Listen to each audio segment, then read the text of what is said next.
안녕하세요. 저는 올해 42살인 여자입니다. 올해도 벌써 10월이 훌쩍 지나가고 있으니 얼마 지나지 않으면 43이 되네요. 나이 먹는 게 조금 서럽기도 하고 가만히 붙잡아 두고 싶기도 하지만 그렇다고 지금 제가 싫은 건 아닙니다. 세월가는 대로 따라가는 중이고 한두 살 먹어갈수록 전보다 어른이 되어가는 저를 느끼며 사니까요. 그리고 무엇보다 저를 많이 사랑해주고 또 따라주는 껌딱지 같은 남편이 제 곁에 있어줬기 때문인지 사랑을 받는 기분이 늘 들었습니다. 예뻐라 해주는 남편 덕분에 나이 먹는 걸 잠시 잊고 사는 중이었달까요? 참고로 저는 현재 결혼 2년차를 향해 달려가는 중이랍니다. 뒤늦은 나이에 결혼을 했고 제 남편은 저보다 3살이 어린 연하남이랍니다. 그렇다 보니 결혼을 하면서 많은 게 달라졌어요. 그간에는 그저 일에 미쳐 사는 평범한 골드미스 정도로만 사람들이 봐줬었는데요. 마흔에 결혼을 하고 또 연하 남편과 함께 살기 시작하면서부턴 솔직히 저를 두고 뒤에서 수근거리는 사람들도 있었습니다. 좋게 봐주고 좋겠다고 부러워라 해주는 분들도 계셨지만 돈을 잘 버니까 어린 남자를 돈으로 꼬신 거라는 입에 담지 못한 말들을 주고받는 사람들도 있었어요. 사회생활하며 별별 사람들을 다 만난다고는 하지만 정말 결혼하고 나서 특히나 그 많은 사람들을 더 마주했던 것 같습니다. 상처도 받았지만 기분이 마냥 나쁘진 않았어요. 다들 내가 부러워서 뒷말을 나누는 거라는 걸 잘 알았거든요. 그러니 나와 남편에 대한 가십거리가 어쩌다 들려오더라도 귀담아 들으려 하지 않았습니다. 그리고는 실제 우리 부부의 모습처럼 잘 살고 있는 모습을 더 많이 보여줘야겠다는 것에 초점을 두려고 했죠. 그러나 이 과정에서 시어머니가 끼게 되면 제 반응은 마냥 냉정하지 못했습니다. 시어머니가 우리 부부를 좋아하고 응원해 주시는 쪽이 아니라 뒷말을 나누고 흉을 보면서 싫어하는 쪽에 서 계신 걸 알게 된 순간부터는 저도 작은 말에 흔들리기 시작했던 거죠. 시어머니의 입에서 나오는 작은 흉이나 탄식, 하다못해 사소한 눈초리들까지도 모두 다 저를 들었다 놓기에 충분했답니다. 시어머니께서는 절 참 많이 반대하셨어요. 그것도 참 희한한 방식으로 반대를 하셔서 지금까지도 기억이 남습니다. 며느리가 마음에 안 드는 거라면 남편한테 이 결혼이 싫다고 직접 반대 의사를 밝히셔도 됐고 결혼을 하지 말아줬으면 좋겠다고 제게 직접 말씀을 해주셨어도 될 텐데요. 희한하게 그런 말씀은 절대 안 하시더라고요. 다만 이상한 방식으로 제가 마음에 안 든다는 걸 표현하셨답니다. 나이를 들먹이면서 말이죠. 나이가 마흔인데 이제 웨딩드레스를 입겠다는 거지? 내 아들이 아직 마흔도 안 된 건 알고 있고? 라고 하시며 제 나이에 몇 번을 놀라셨고요. 나이가 10살 차이도 아니고 남녀가 바뀌어서 고작 3살 차이가 나는 것뿐인데 뭐가 그리 중요하냐고 물어보는 남편에게는 네 말이 맞지? 라고 하면서 맞장구를 쳐주기까지 하셨어요. 방금 전까지 나이 때문에 마음에 안 드신다는 뉘앙스를 풍기더니 아들의 한마디에 또 수긍을 하는 듯 태도를 바꾸신 거죠. 그러다가도 남편이 제 옆에 없으면 아니 근데 큰아이까지 결혼 안 하고 왜 그랬대? 오빠들도 많았을 텐데 라고 하시며 이 결혼이 탐탁치 않다는 말씀을 돌려하셨고 힘들어하는 저를 지긋하게 바라만 보는 적도 많았답니다. 좋게 말하면 지그시 바라보는 거였고 나쁘게 말하면 힘들어하는 저를 노려보며 즐기는 것이었죠. 자신의 말 한마디에 상처를 받아가면서 반응을 보이는 저를 재밌어라 하셨던 것이었습니다. 그 바람에 저는 저분이 흡사 소시오패스나 뭐 이런 일종의 사람이 아닌가도 잠깐 의심을 했었답니다.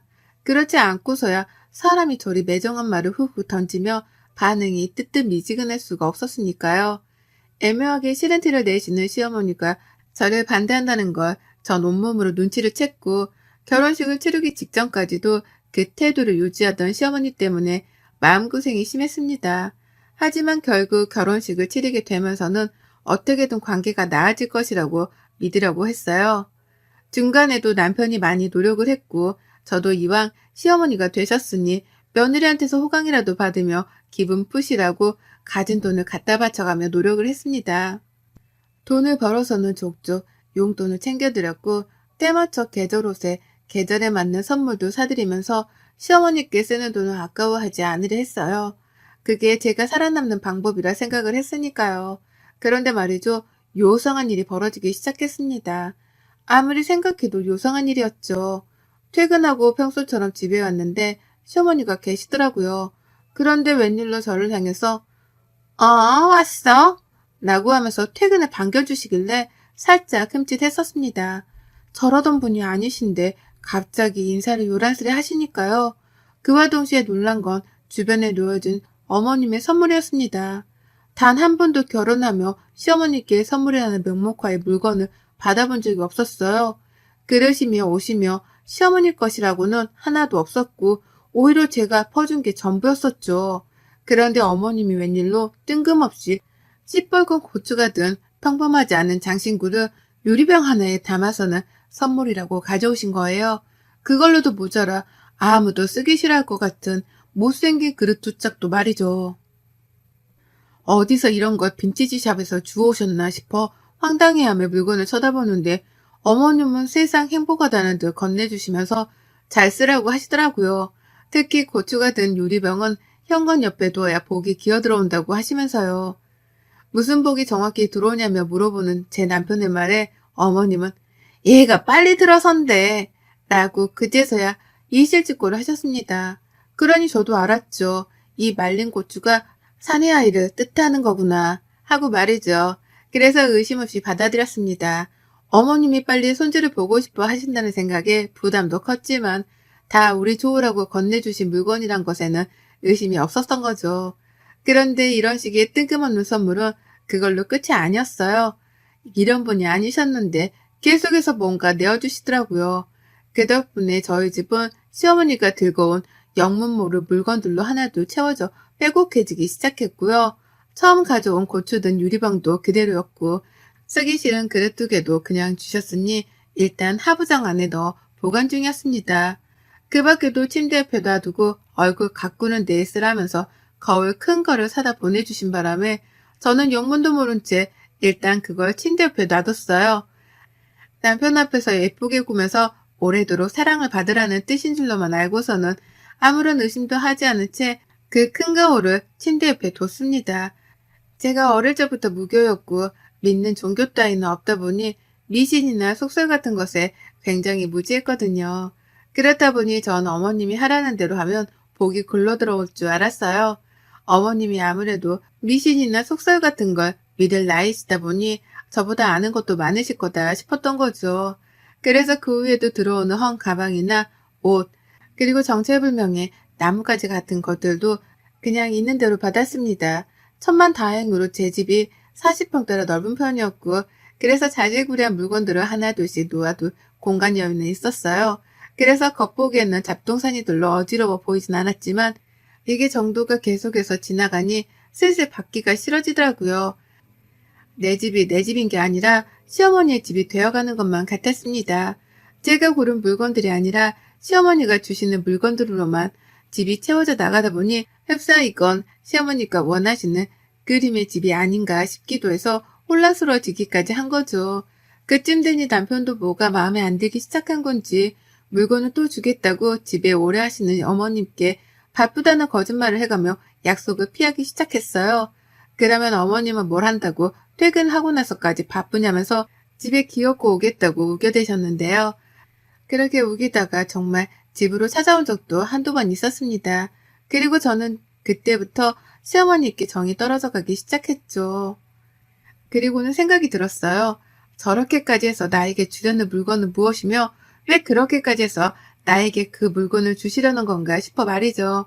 정말 이게 다 손주를 빨리 보고 싶어서 아들 낳으라고 건네주는 부적 같은 건가 싶기도 했고요. 그때부터 인터넷에 검색을 해봤더니 사실상 아들 낳는 부적이라면서 검색되어 나오는 물건 목록에 시어머니가 주신 물건들은 없었답니다. 빨간 고추가 있긴 했으나 유리병에 담아서 현관 옆에 놔뒀다는 글 따위는 보지 못했고 거울은 오히려 집안에 두면 안 되는 물건이라고 하더라고요. 더군다나 침대 바로 옆에 두는 건 귀신을 들러붙게 하는 짓이라는 섬뜩한 글까지 읽고 나니 온몸에 소름이 쫙 끼쳤어요. 그 전까지만 하더라도 시어머니에 대한 의심이 하나도 없었기에 주시는 대로 물건을 받아내선 집에 고이고이 쌓아놨었는데요. 검색을 조금 해보고 시어머니의 의도를 따져 묻다 보니까 이게 보통 일이 아니라는 걸 눈치껏 알아낼 수 있었습니다. 생각해보니 정말 이상했어요. 그럴 분이 아니신데 갑자기 저에게 잘해주기 시작함과 동시에 선물이라며 어디서 쓰다만 헛 물건이었는데 그걸 저에게 줬다는 것부터가 의도가 너무 불순하더라고요. 왜 이런 의심을 진작에 하지 못했었나 싶어서 땅을 치며 후회했습니다. 그제서야 드는 꺼림칙함을 떨쳐내 보겠다고 급한 대로 남편이랑 퇴근하자마자 거울을 내다 버렸어요. 현관 앞에 있던 고추가 든 유리병도 그 밖에 어디서 주워왔는지 출처를 모르겠는 나무 막대기부터 시작을 해서 온갖 잡동산이란 것들을 모조리 버렸습니다. 쓰레기 봉투에 담아놓고 보니 한 트럭이더라고요. 이렇게나 많은 걸 내 집에 가져다 놨다는 생각을 하니 또 소름이 끼쳐 한동안 말을 잊지 못했어요. 제 심정을 남편도 똑같이 느낀 건지 처음엔 갖다 버리자는 말에 왜냐고 묻기만 하더니 정색하는 제 표정을 보며 나중에는 누구보다 더 적극적으로 시어머니가 주신 물건을 버리겠다며 집안을 헤집고 다녔답니다. 물건을 버리고 나서 제가 하루 종일 생각하고 인터넷 검색을 하면서 알아냈던 꺼림칙한 정보에 대해서 공유를 하자 남편은 온몸에 소름이 돋는다면서 어쩔 줄 몰라하며 방방 뛰었어요. 가뜩이나 요즘은 가위에 자주 눌리는 것 같은 기분 때문에 잠을 설칠 일이 많았는데 그게 다 엄마가 주신 물건들 때문에 귀신이 붙어서 그런 거냐며 무서워 난리를 치더라고요. 남편이 겉보기엔 상남자 같은데 겁은 무지하게 많은 애거든요. 이런 일을 겪고 난 후 저는 저대로 그리고 남편은 남편대로 시어머니를 쉽사리 보지 못했습니다. 남편은 자기 엄마의 의도를 의심하고 싶지 않아 하는 듯 혼자 괴로워하며 몸부림을 쳤고요. 저는 제발 시어머니가 나쁜 의도로 그러지 않으셨길 끝까지 믿어보려 하면서도 한편으로는 사실 확인을 해야겠다면서 뒷조사를 시작했습니다. 아무래도 제가 한번 물면 끝까지 놓치지 않고 물어뜯는 나름 독종의 여자거든요. 아무리 생각해도 좋은 의도가 보이질 않는 시어머니의 본 모습을 꼭 파헤쳐야겠다는 생각으로 머리를 굴려가던 중 정말 뜻밖의 기회를 맞이했습니다. 시어머니의 그 새카맣은 의도를 파악할 수 있는 절호의 기회가 찾아온 것이었어요. 인터넷으로 다른 사람들의 글도 읽어보고 시어머니와 갈등에 대한 댓글들도 살펴보던 중 홈캠의 존재를 알게 되었습니다. 집안에 카메라를 따로 설치할 필요성을 못 느껴서 그걸 알고도 관심을 두지 않고 살았었는데요. 이참에 홈캠을 설치해야겠더라고요. 물론 귀신을 보려는 게 아니라 시어머니를 살펴보려고 말입니다. 당장 로켓 배송으로 주문을 받았고 집안에 무려 3곳에 카메라를 설치하고 난 후 시어머니를 불렀어요. 안부 인사 겸 연락을 드린 거죠. 어머님, 요즘은 저한테 주실 선물 없으신가 봐요. 통 찾아오질 않으시네요. 라고 하며 아부를 떨었더니 어머님은 섭섭하다는 말대로 곧장 말씀하시더라고요.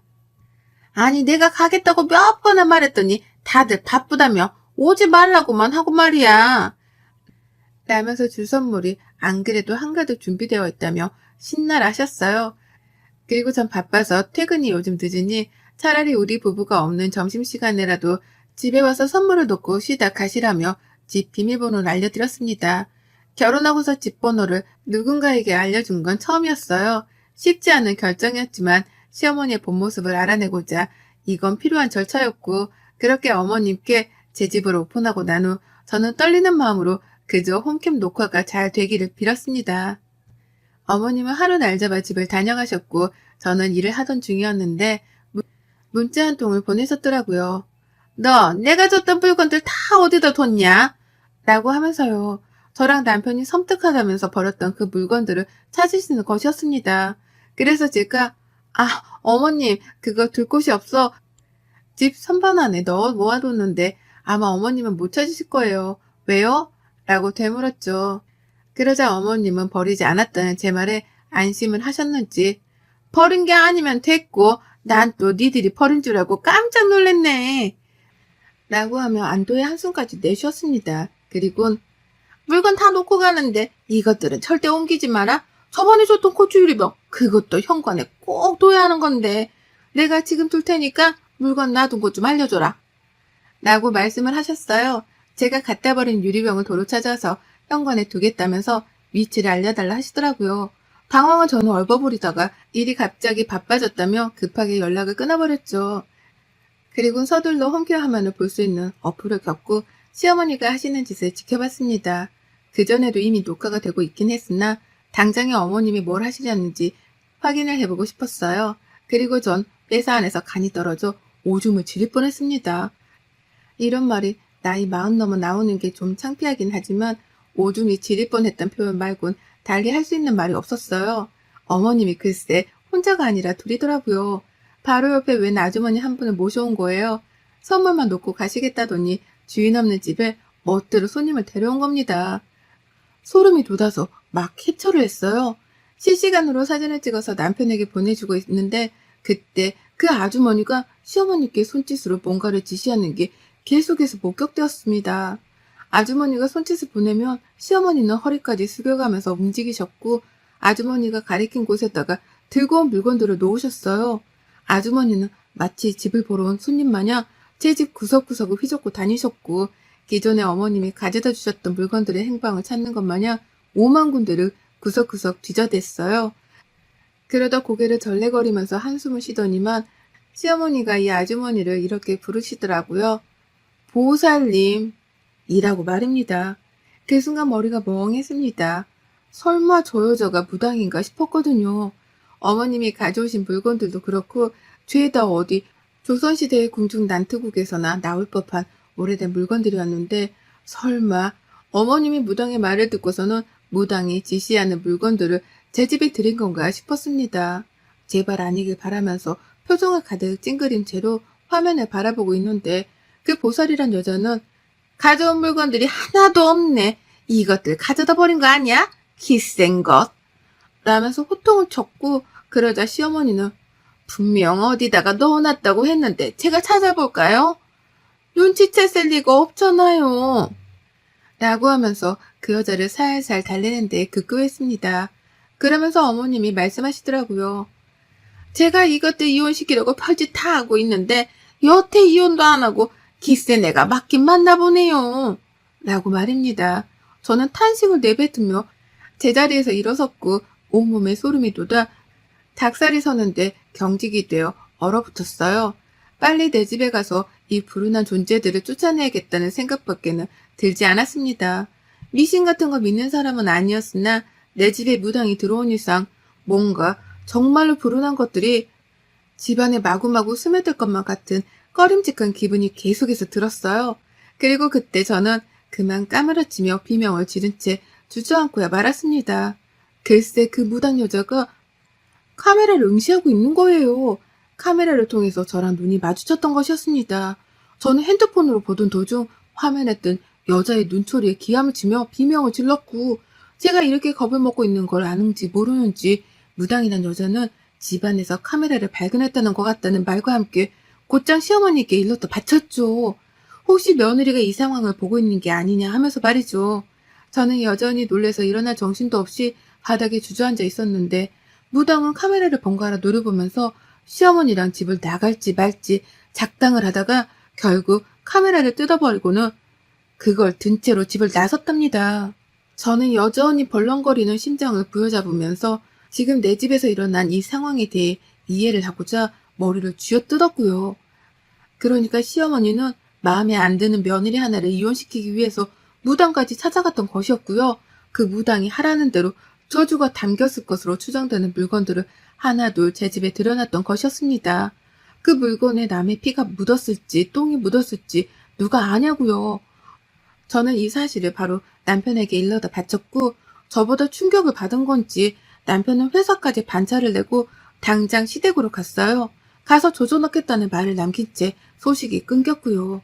걱정이 된 저도 반차를 내고 바로 남편 뒤를 쫓아 시댁에 갔는데요.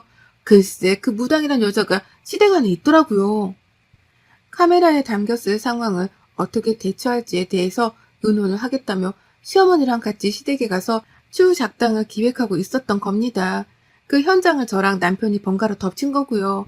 무당은 이미 저희 남편한테 욕을 처먹다 못해 멱살까지 잡혀서는 노후라 애원 중이었고 무당 같지도 않고 딱 보니 사기꾼인 것만 같아 보이는 그 여자를 뒤로한 채 저는 시어머니께 녹화된 현장 영상을 보여줬어요. 이거 들고 당장 경찰서에 가도 할 말이 없으시지 않냐며 화도 내고 욕도 하고 하다 이혼을 정말 하겠다고도 했습니다. 이대로는 꺼림칙해서 어머님 같은 시어머니를 두고 살 자신이 없다며 말이죠. 그 말에 남편은 더욱 미안했던지 감정이 격해져 시댁을 아주 난장판으로 만들어놨고요. 어머님이 주셨던 물건들을 싹 다 버려놓길 정말 잘했다는 생각과 함께 저는 사과조차 받지 않으려 했습니다. 도무지 사람이 할 수 있는 상식 밖의 행동을 한 시어머니를 사람 취급해드리지 않기로 했거든요. 그리고 전 당장에 집으로 뛰쳐가서는 시어머니가 놓고 가셨던 새 물건들을 모조리 다 싸두고선 다시 시댁으로 왔습니다. 그리고는 남편에게 시어머니를 붙들고 있게 한 후 저 혼자 숨바꼭질을 하듯이 그 물건들을 시댁 안에 숨겨뒀어요. 시어머니가 절대로 찾아내지 못하시도록 말입니다. 그러자 시어머니는 그 물건이 정말 재수가 없는 물건들이었는지 당장 가지고 나가. 아유, 나 진짜 그것들이랑 같이 한 집에서 못 지내.